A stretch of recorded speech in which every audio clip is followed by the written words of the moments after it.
नमस्कार साथियों। कल इरफान जी की डेथ हुई। बहुत ही एक अच्छी शख्सियत जो वास्तव में इंसान को इंसान समझकर और इंसान को यह मैसेज देते थे कि आप अपने आप को समझो, आप समझो, चाहे वो ईश्वर, अल्लाह, ईसा मसीह, बौद्ध, जो भी हो उसको समझो, रटो मत। किसी ने बोल दिया बस उसको मान मत लो, उसको समझो। ऐसी शख्सियत हमारे बीच में से चली गई है। ऐसी शख्सियतों की इस दुनिया को जरूरत है, इस दुनिया को। क्योंकि हमारे देश की में, ये पूरी दुनिया में ही इस गीता, कुरान, भगवत, वेद पुराण, इन सबको धर्म का धंधा बना लिया है। अपने अपने तरीके से उसका, उनके अंदर जो लिखा हो उसका मतलब निकाला जाता है।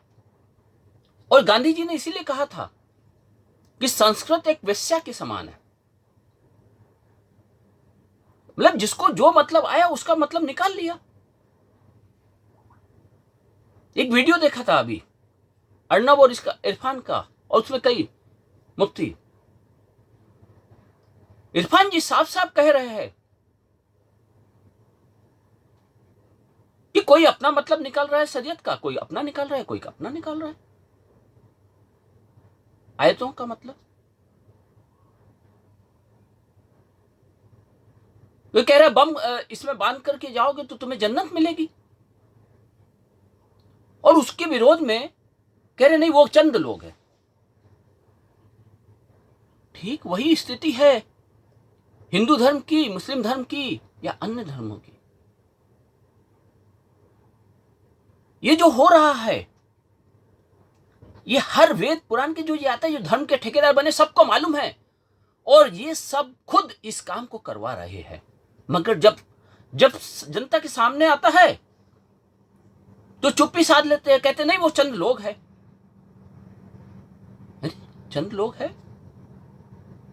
आप अगर धर्म के ठेकेदार बने हैं तो काम, सबसे पहला काम आपका होना चाहिए, जिस भी प्रकार की गलत परंपराएं चल रही है उसका तुरंत उसका बाइकआउट कराइए। उस मौलवी का, उस पंडित का, उस जो धर्मात्मा बना हुआ है, ठेकेदार बना हुआ है,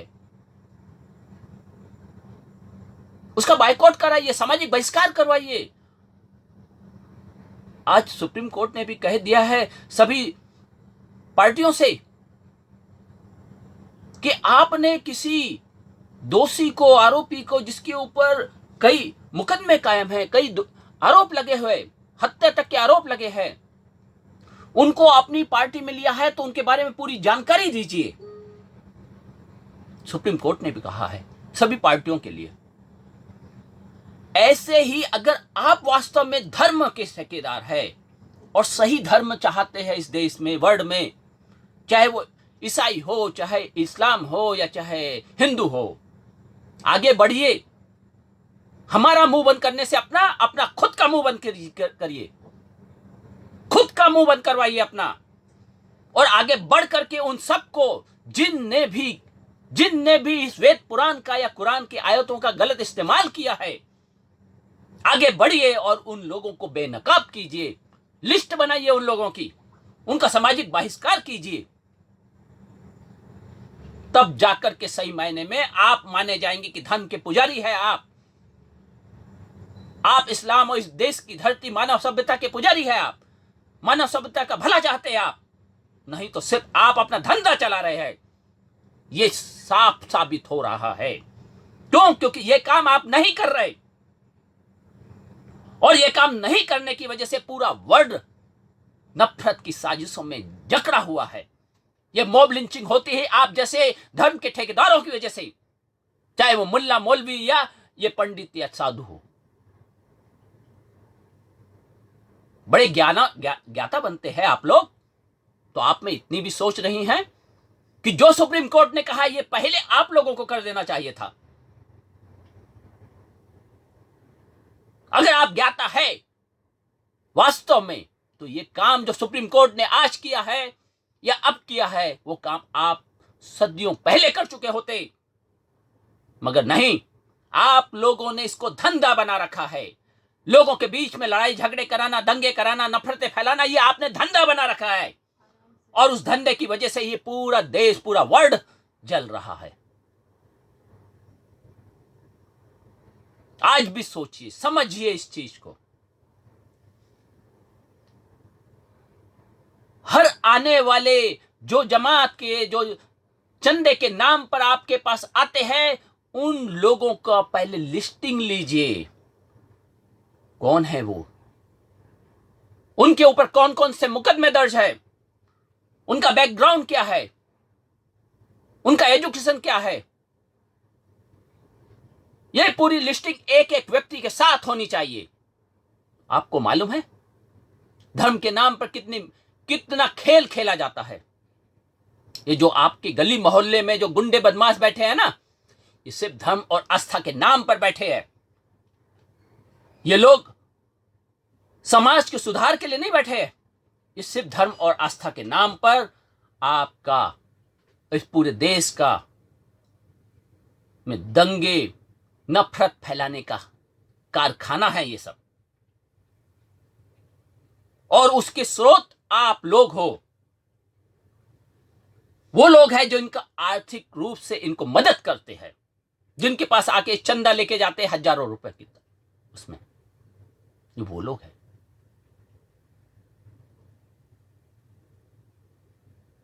सोचिए, आपके मोहल्ले में जो बैठे हैं,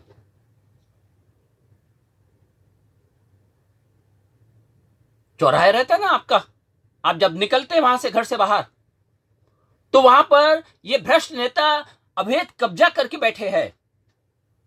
और ये आपके घर पे अपने आदमी भेजते हैं चंदा लेने की, अभी दुर्गा जी का होना है या गणेश उत्सव होना है या इस जमात में देना है पैसा, आपसे लेना आते हैं पैसा। और आप इन अपराधियों को, ये अपराधी है जो धर्म के नाम पर आपके पास आए हैं, ये अपराधी है। इसको समझिए, ये अपराधी है। और एक अपराधी क्या ईमान का काम कर सकता है? इतनी भी सोच नहीं है हम में। एक अपराधी क्या सही काम कर सकता है या वो बदल सकता है? हर अपराधी को बदलने का अधिकार है, लेकिन ये तो खुलेआम अपराध कर रहे हैं और लगातार करते जा रहे हैं, और आपसे धर्म के नाम पर पैसा भी लेते हैं, और आप उनको देते हो ताकि और बड़े से बड़े अपराध करें। इनको पैसा मिले ताकि वो लड़कों की फौज खड़ी करें, आवारा लड़कों की, गुंडों की,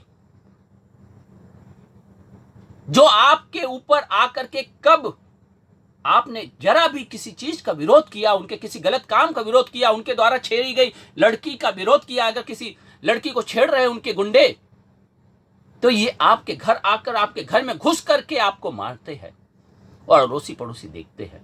इनके पास ताकत कहां से आती है? आपके द्वारा दिए गए फंड से, पैसों से। और ये सारा पैसा धर्म और आस्था के नाम पर आपसे वसूलते हैं ये लोग। आपके गली मोहल्ले में ये आवारा लड़के, आवारा गुंडे, ये लोग गटर का, पॉलिटिक्स, इनका काम करते हैं, नगर निगम के ठेके लिए लेते हैं।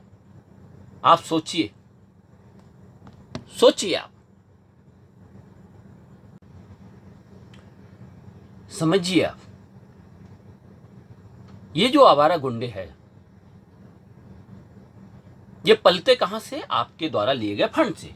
आस्था के नाम पर जो आपसे फंड लिया जाता है, वो किसी भी मटका फोड़, जमातें, दुर्गा उत्सव, गणेश उत्सव, नव दुर्गा, यानी ऐसे गरबा डांस। एक अपराधी अगर इस टाइप के प्रोग्राम रखता है एक अपराधी और धर्म के नाम पर, धर्म का मतलब क्या होता है, पूजा का मतलब क्या होता है? उससे जुड़ा हर व्यक्ति जो उस चीज को कर रहा है, उससे जुड़ा हर व्यक्ति पूरी तरीके निष्पाप होना चाहिए, पाप मुक्त होना चाहिए, अपराधी नहीं होना चाहिए, सद्विचार रहने चाहिए उसके मन में। लेकिन आप देखिए कि आपके द्वारा दिए गए फंड ऐसे व्यक्ति के पास जा रहा है, क्या ऐसे व्यक्ति के पास जा रहा है आपके द्वारा दिया गया फंड? वो व्यक्ति गुंडा, बदमाश, सब कुछ है। हमारे लड़कों की फौज निकलता है जब चाहे, अवैध कब्जा कर रखा है उसने। ऐसा कोई भी जगह नहीं मिलेगा जहां अवैध कब्जा कर रखा है। आपके द्वारा दिए गए फंड से वो बीच रोड पर गणेश उत्सव, दुर्गा उत्सव जैसे प्रोग्राम करते हैं और रोड पूरा जाम कर देते हैं, बर्बाद करते हैं हमारा पैसा। बर्बादी तो बर्बादी होती है, साथ ही गलत राह पर चलते हैं। आपके बच्चे जो है ना, उनको ये लोग जकड़ लेते हैं अपने साथ। और इन सब का बहुत ही अच्छा रास्ता जो सुप्रीम कोर्ट ने आज निकाला है, जो जिसके लिए मैं पहले भी बोल चुका हूं, मुल्ला, मौलवी और पंडितों को, इन धर्मात्माओं को, कि उन लोगों को चिन्हित कर डालो वेबसाइट पर। आप मांगो इनसे, आपसे चंदा लेने आए, आप इनसे मांगो कि कौन है आपका मुख्य कर्ता धर्ता, कितना ग्रुप है, कितने लोग हैं आपके, और जो भी आपके क्षेत्र का है उसकी पूरी हिस्ट्री देखो, क्योंकि आपको मालूम है उसकी हिस्ट्री। आपके पड़ोस में रहता था ना, पढ़ने में फेल होता था, 0 आते थे उसके, वही तो बना है ना गुंडा, वही तो आ रहा है ना ये चंदा लेने के लिए। किसके कहने पर? वहां के गुंडे, बदमाश, भ्रष्ट नेता के कहने पर, जो कारपोरेटर है, एमएलए है आपके इधर का, जिन्होंने चौराहे पर अच्छी अच्छी जगह पर कब्जा कर रखा, अवैध कब्जा। एक छोटी सी दुकान ले ली और फैला दिया पूरे आसपास। इन सब का पूरा डाटा, इन सब का डाटा उनके द्वारा वेबसाइट पर लाओ। एक एक व्यक्ति का जो चंदा लेने आ रहा है, जो उनकी गैंग में शामिल है, उन सब का डाटा विद फोटो, विद उसके एजुकेशन के साथ, उसके आपराधिक रिकॉर्ड के साथ, उसकी संपत्ति के साथ आने दो नेट पर। मांगना शुरू करो आप, देखिए खत्म हो जाएगा ये नफरत के कारोबार खत्म हो जाएंगे, मॉब लिंचिंग खत्म हो जाएगी, भ्रष्टाचार भी इस स्थिति में बहुत हद तक खत्म होने की कोशिश होगी। समझिए इस चीज को। बहुत बड़ा कदम उठाया है सुप्रीम कोर्ट ने, और इरफान जी, इनके तो सही में एक ऐसी शख्सियत हमारे बीच में से गई है जो ऐसे मुद्दों को उठाते थे। उन्होंने साफ बोला था, कुर्बानी। क्या है कुर्बानी का मतलब? कुर्बानी का मतलब है अपनी जो सबसे प्रिय वस्तु है वो देना। किसी गरीब को दो प्रिय वस्तु। आप गए, आपके पास जेब में पैसा है, कौन सा पैसा है? एक एक बकरा खरीदते हो करोड़ करोड़ रुपए में, कहां से लाते हो ये पैसा? लूट करके, भ्रष्टाचार के जरिए। कुर्बानी अपने खुद की जो आपका प्रिय है उसको दी जाती है।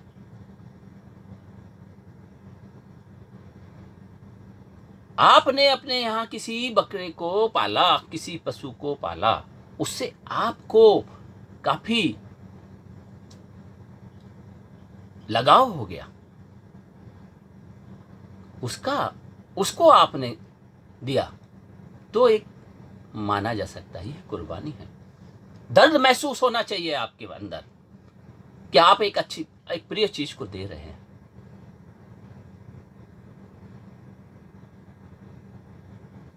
कुर्बानी इसे कहते हैं, उसे नहीं कहते लोगों से लूटा, शोषण किया, ब्लैक मनी का पैसा जाके बाजार से लाखों रुपए में, हजारों रुपए में बकरा खरीद लाए, और काट दिया, हो गया इसे कुर्बानी, इसे कुर्बानी कहेंगे? मगर नहीं, सभी मुल्ला मौलवियों पंडितों सब ने अपने अपने स्तर पर इनके मतलब निकाल रखे हैं। इरफान जी ने वैसी चीज को अच्छे से एक्सप्लेन किया है, वीडियो की लिंक देते हैं, उसमें आप समझिए। इतने बेहतरीन शख्सियत हमारे बीच से चली गई है। बस आज इतना ही, अगले एपिसोड में। धन्यवाद।